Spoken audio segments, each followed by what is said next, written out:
नमस्कार दोस्तों, आपको स्वागत है हमारे वीडियो में और मैं हूं गणेश कुमार और आपसे अनुरोध करता हूं कि बने रहिए हमारे साथ, क्योंकि मैं आपको जो अब दिखाने वाला हूं बहुत ही अद्भुत और विचित्र चीज दिखाने वाला हूं। मैं आपको एक ऐसे प्रत्याशी से मिलाना चाहता हूं जो खुद खड़े हैं और खुद ही अपना प्रचार कर रहे हैं। तो उनका वो है हीरालाल शंखवार और उनका चुनाव चिन्ह है शेरछाप। तो अभी हमारे सामने है, तो उनसे बात करते हैं। आइए सर, आपका नाम क्या है सर, बताइए। हीरालाल शंखवार। आपका चुनाव चिन्ह क्या है सर? शेरछाप। शेरछाप। हाँ। तो सर, आपका वास्तविक में मुद्दा क्या है, हमारे दर्शकों को बताने का कष्ट करें सर। गणतंत्र के प्रति, प्रजातंत्र के प्रति लोगों को जागरूक करना। मतलब कि इस इलेक्शन में जीतना नहीं, केवल जागृत करना है आपका मकसद? नहीं, हाँ, जितना भी है जागरण जितना। करके। तो जीत कर आप क्या करना चाहते पहला हैं? वो डेट, जिस डेट को सुप्रीम कोर्ट के चीफ जस्टिस अच्छा केजी बालाकृष्णन अच्छा लॉ लीगल लाइब्रेरी के इनॉग्रेशन में समार और बुंडू रांची जिला स्थित सलगाडी में पधारे हुए थे। सुप्रीम कोर्ट के चीफ जस्टिस केजी न्यायमूर्ति केजी बालाकृष्णन, उन्होंने कहा कि सरकार द्वारा जो 1 रुपया आती है झारखंड में, उसका 20 पैसा ही खर्च होता है, बाकी 80 पैसा कहाँ जाता है कोई तो सर, इतना बड़ा लड़ाई सर आप अकेले लड़ने निकल गए? ये एकदम उस बात को लोग समझेंगे तो यहाँ तो लड़ाई और लोग लड़ते हैं, जागरण कर देने से अपने लड़ते हैं। वो तो इंडियन मानसिकता है। वो तो उसने भी बोला था इमरजेंसी के पीरियड में, लॉर्ड माउंटबेटन ने, कि हम भी जानते तो हम भी इमरजेंसी लगा के और कुछ दिन तक बोलते। कैरेक्टर है, दबंग लोग कुछ कर देते हैं। अच्छा सर, सिंदरी के आम जनता को आप कोई संदेश देना चाहेंगे?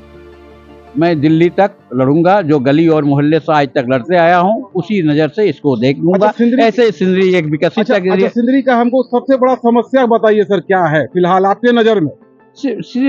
यहाँ का जो सबसे बड़ी समस्या क्या है सर? यहाँ का डिस्प्लेस जो हुआ है सिंदरी से, अच्छा, वो उस डिस्प्लेस लोगों की कहाँ गए हैं इसकी पता नहीं चल रहा है। अच्छा सर, एक चीज है, यहाँ पर स्वास्थ्य सुविधा का कोई व्यवस्था नहीं है। अगर आपातकालीन कोई व्यवस्था होता है तो लोगों को धनबाद जाना पड़ता है, जाते जाते हो सकता है दम भी टूट जाता है। तो इसके बारे में आप क्या कहना चाहेंगे? इसके बारे में तो मैं डायरेक्ट गवर्नमेंट, स्टेट गवर्नमेंट को दोष देना चाहता हूँ, क्योंकि स्टेट गवर्नमेंट की ये मूल शिक्षा और मूल क्या कहते हैं चिकित्सा की व्यवस्था करना उनका 1 नंबर प्रायोरिटी होना। एजुकेशन व्यवस्था के बारे में आप क्या बोलना चाहेंगे? यहाँ के एजुकेशन तो जैसे टेक्नोक्रेटिकल प्रतिष्ठानें हैं, जो बिहार का सबसे ऊंचा था, जिसे BIT बोला जाता था, बिहार इंस्टीट्यूट ऑफ टेक्नोलॉजी, वो नाम क्रमांकन बदलकर बिरसा इंस्टीट्यूट ऑफ टेक्नोलॉजी है, जिसमें विस्थापित हुए हैं। अच्छा सर, जिसमें मैं भी विस्थापित हूँ। तो उस विस्थापितों के क्वालिफाइड छात्रों का एडमिशन अनिवार्य होना चाहिए। अच्छा सर, आप मान लेते हैं कि किसी कारण बहुमत लेकर आप जीत जाते हैं और आ जाते हैं, तो आप क्या बदलाव करना चाहेंगे? पहला तो जो अलाउंस मिलेगा वो अलाउंस मैं नहीं लूंगा। वो अलाउंस यहाँ के जनताओं के द्वारा वोट कास्ट करने से मिलती है, तो वो उस जनता का हिस्सेदारी है। इसलिए वो सारे पैसा इस इलाका में जितने सरकारी मान्यता प्राप्त स्कूल है, पढ़े लिखे लोग गांव के गरीब बच्चे को पढ़ा रहे हैं, उन स्कूलों में दान दे दूंगा। और अगर कोई संपत्ति बनाता हूं, तो उस संपत्ति पर तो उस संपत्ति पर सारे 38 नंबर सेगमेंट के जनता का भी हक और हिस्सेदारी होगी। अच्छा, यहाँ पर बहुत बरसों पुराना एक हीरक रोड है जो अधूरा ही रह गया, आज तक नहीं बना। कई सरकार आई, कई सरकार गई, उसके बारे में आप क्या बोलना चाहेंगे? हीरक रोड नहीं बनने का मूल कारण है जो यहाँ का अपने आप को कथित भूमिपुत्र बनता है और इस सेगमेंट के प्रतिनिधित्व करते भी आया है, और उनका प्रतिनिधित्व करने का सृजन भी मैं ही हूँ।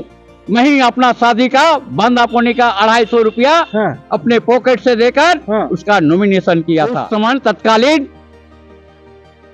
क्या उसको बोलते हैं, जेल से खटे हुए निकले हुए SK बख्शी, जो पॉलिटिकल पार्टी के द्वारा चयनित कैंडिडेट है, उनको मैंने न चाह के स्थानीय के मुद्दा पर इस आनंद महतो को नॉमिनेशन किया था, मैं और मेरा भाई राम प्रसाद महतो। तो राम प्रसाद महतो का नॉमिनेशन स्कूटनी के दिन रिजेक्ट हो गया, क्योंकि राम प्रसाद महतो का बहुत धन्यवाद दोस्त। ये है हीरालाल संकवार जी जो ईवीएम मशीन पर 8 नंबर के बटन पर मिलेंगे शेर छाप के निशान पर। तो मैं आपसे एक चीज अनुरोध करना चाहता हूं कि इनकी बातों पर पूरी तरह से ध्यान दें और ये एक लौता शख्स ऐसे है जो खुद खड़े हैं और खुद अपना ही प्रचार कर रहे। थोड़ा आप देखें, कैमरामैन दिखाइए, ये इनका गाड़ी है जो इसी गाड़ी पर झंडा है, देख लीजिए इसी गाड़ी पर झंडा है और बगल में इनका माइक है और इन तमाम चीजों के साथ ये प्रचार कर रहे हैं खुद अपना। तो सर एक बार आप प्रचार करके दिखा दीजिए कैसे आप प्रचार करते हैं, अपना ही प्रचार करते हैं। भैया इधर